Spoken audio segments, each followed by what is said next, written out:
Palabras más, con Álvaro García. Buenas noches.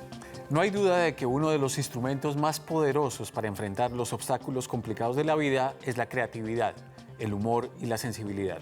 Si usted es de los que acostumbra a patrullar por los sorprendentes laberintos del Internet y las redes sociales, es posible que se encuentre con nuestro invitado de hoy, Juan Pablo Salazar, un joven en condición de discapacidad, publicista de profesión, que ha plasmado con sarcasmo y puntos de vista sorprendentes e inquietantes sus experiencias, expectativas, éxitos y frustraciones relacionados con el trabajo que ha desplegado en la búsqueda de mejorar las condiciones de las personas con discapacidad en Colombia. Lo ha hecho desde su Fundación Arcángeles y ahora desde la dirección del Plan Presidencial de Inclusión de Personas con Discapacidad. Y antes de conversar con él, veamos la versión de Juan Pablo de cómo fue esa posesión. Marzo de 2015. Hace casi un año me lancé al Senado, me quemé. Y como nadie se acordaba de mi nombre, Bueno, Juan Carlos. Juan Pablo, caí en una profunda depresión que se transformó en rabia contra los que me habían quitado mi puesto en el Senado. Por eso, decidí hacerles una visita. Ni vengo a pedir ningún favor. Y les canté algunas verdades. Vengo a exigir derechos. Y un día, de repente, me llamó el ministro de la Presidencia, Néstor Humberto Martínez. El ministro quería proponerme la dirección del Plan Presidencial de Inclusión de Personas con Discapacidad. Y yo acepté. Quería hacer una posesión así bien play, como la del viceministro de Trabajo que se posesionó en Converse. Algo que le mostrara al país el lado cool de la discapacidad. Y entonces me peiné, me eché perfume y salí en mi mejor silla de ruedas. Ahora solo me faltaba llegar a Palacio.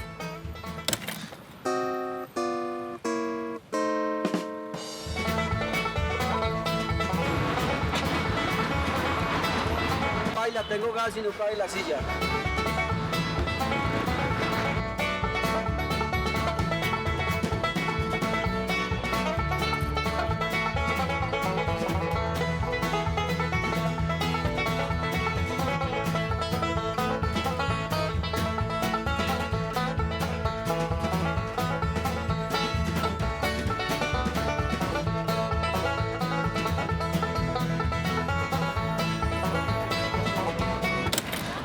Pero aquí no nos dejaron ingresar. No fue fácil llegar acá.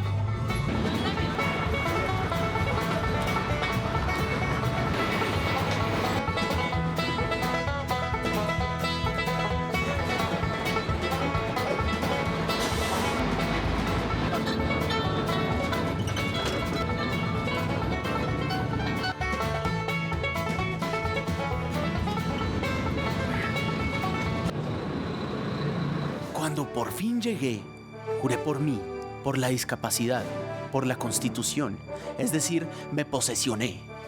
Y entonces quedé poseído. Usted no sabe quién soy yo, Juan.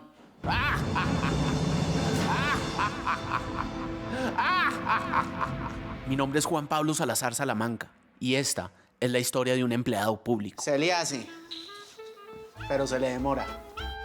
No, señor, colabóreme con la filita, por favor. No me grite que yo solo estoy haciendo mi trabajo. Necesita sello.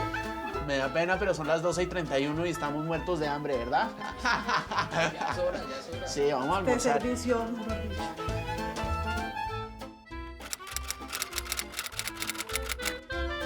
Ahora trabajando con Juan Pablo de escolta, pues chévere.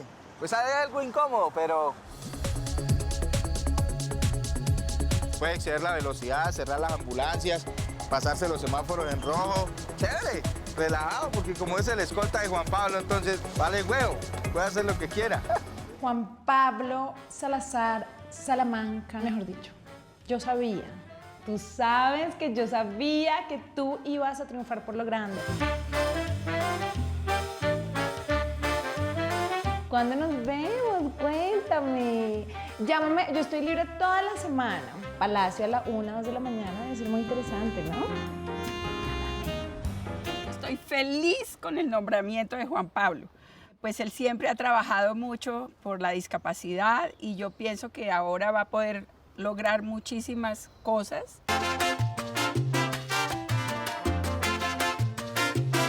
Y además, me imagino una super oficina al lado del presidente. Mejor dicho, ahora sí, solo falta que se peluquee. Palacio de Nariño, la casa del poder en Colombia, mi sueño hecho realidad. Ahora sí que podría decir, mamá, estoy triunfando.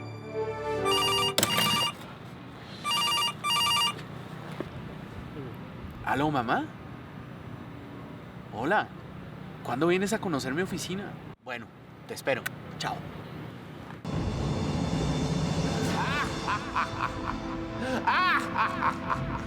El Palacio de Nariño es un gran despliegue de elegancia, arte, lujo, tapetes rojos, la escalera, el vestíbulo, el gran salón con el cuadro de Bolívar en el Congreso de Angostura, la oficina de Humberto de la Calle, de Sergio Jaramillo, del zar anticorrupción Camilo Enciso y, por supuesto, mi gran oficina. Me dieron teléfono, computador, carnet y una mesa con una pata coja.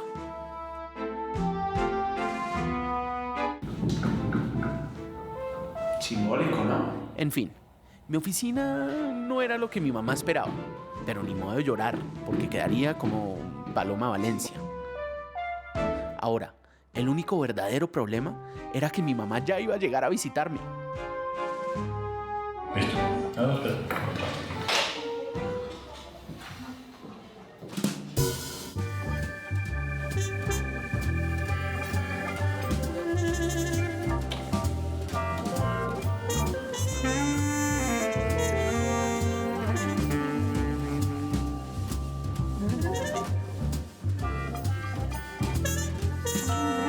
Juanpa, está divina tu oficina. Gracias, mamita. Muchas gracias. ¿Y esas fotos? ¿Quién es ese que está en esas fotos? Ese es un amigo. ¿Qué tan amigo? No, pues es que es muy amigo, es un gran amigo.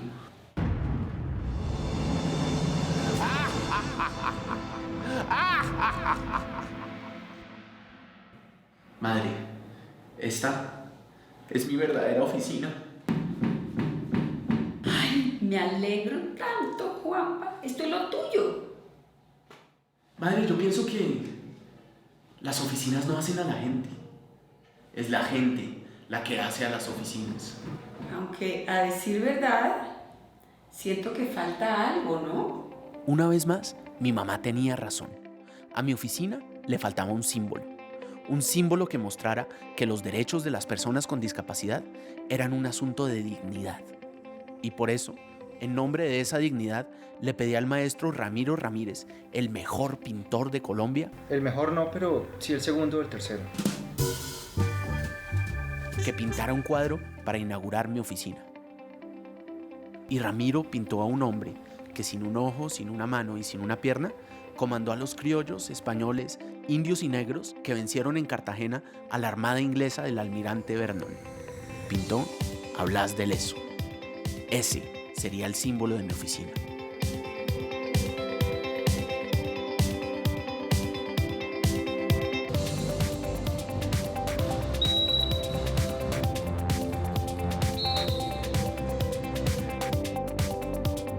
Una mañana hace 11 años me levanté en la cama de un hospital y no me dijeron lo que quería oír.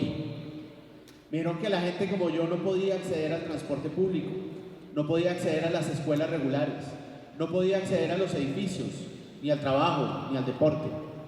Me dijeron que de ahora en adelante era un paciente, no un ciudadano. Esa respuesta no me pareció suficiente y me dediqué a trabajar para cambiarla. En estos 11 años se ha avanzado muchísimo.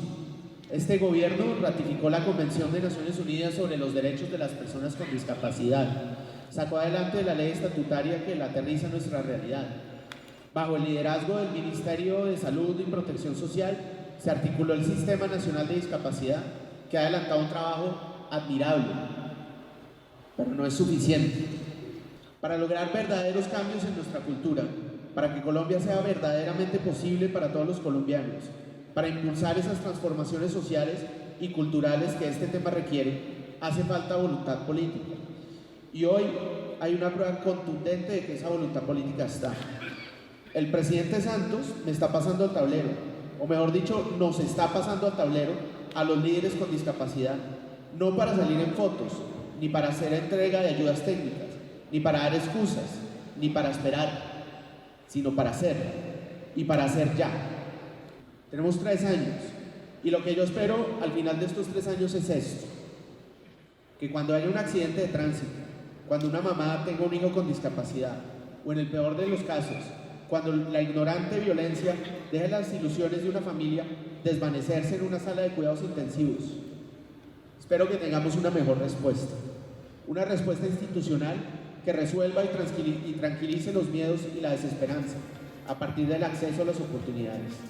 Espero que nuestra cultura evolucione y que sin importar las diferencias, a todos se nos garantice vivir con dignidad. Muchas gracias.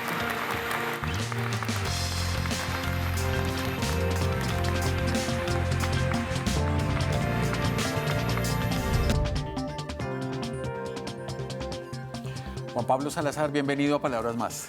Álvaro, muchas gracias por la invitación. Bueno, es un gusto tenerte acá. Pero quisiera, después de haber visto este video, que es muy interesante, divertido, y que lo pone a uno a pensar sobre muchos temas, empezar por el origen de esta historia. ¿Qué te pasó? ¿Cuál fue el accidente que te dejó en condición de discapacidad? Hace 11 años iba con mi familia en una lancha, estábamos llegando a una playa, decidí nadar, me tiré de cabeza y pues nos entré en un ángulo como muy recto, no calculé bien la profundidad y me partí el cuello. ¿Cuál fue el giro que dio tu vida a partir de ese momento? O sea, siendo una persona tan joven. Pues hombre, aterriza uno en el hospital y pues toca reinventarse, ¿no? Toca como mirar a ver a partir de la nueva realidad cómo va a ser la vida, ¿no? Entonces primero pues hay que hacer un duelo y hay que hacer un proceso de rehabilitación y una vez pasan como esas etapas, digamos, más dramáticas, uno le toca decidir si quiere seguir con la vida o no y cómo va a hacer eso. Entonces, pues es todo un proceso. ¿Cómo fue en tu caso, digamos, cuando hablas de ese proceso de duelo y de readaptación y de tener conciencia de las nuevas condiciones en las que uno tiene que afrontar la vida, en tu caso, ¿cómo fue? ¿Cómo fue tomar conciencia de que todo había cambiado y que había que tomar otro rumbo? Pues a ver, yo pienso que yo he recibido mucho amor por parte de mi familia y de mis amigos toda la vida, entonces no tuve mucho chance diferente a decidir salir adelante, como inspirado en eso y basado en eso. Entonces, pues nada, le toca a uno, a ver, como pensar a partir de lo que uno tiene que puede construir, ¿sí? Y yo quise como darle un poco de sentido, no quedarme en el drama personal, sino darle a ese drama personal y familiar un sentido social. Y tratar de convertir esta historia más bien como en una oportunidad para lograr cambios sociales. Antes de hablar de esa intención de meterse en temas sociales y de participar activamente en todas estas cuestiones, subrayabas algo que me parece interesante antes de seguir adelante y es el tema del amor. Ese tema del amor, ¿cómo influye de manera positiva y negativa, o negativa, dependiendo del caso, en el rumbo que tome en la vida personas como tú o que estén afrontando situaciones similares? Pues eso implica fuerza y implica responsabilidad. Sí, fuerza porque pues, el amor lo ha construido a uno y responsabilidad porque uno de alguna manera también no se debe solo a uno, sino todo ese círculo familiar y social. Uno debe corresponder eso. Esa es como la responsabilidad que sentía yo que tenía con mi familia de no echarme a la pena y de no echar para atrás, sino de pensar cómo ese amor podía botarme una cuerda para sacarme adelante. En el tema académico, ¿qué pasaba en tu vida en ese momento y qué pasó después? Pues a ver, yo estaba terminando la universidad, estaba trabajando como publicista en una empresa muy chévere.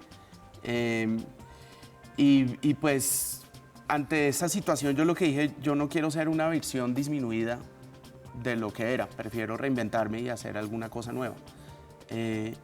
Y pues no sé, el mismo accidente, esta misma condición como que me encauzó en la causa de derechos de personas con discapacidad.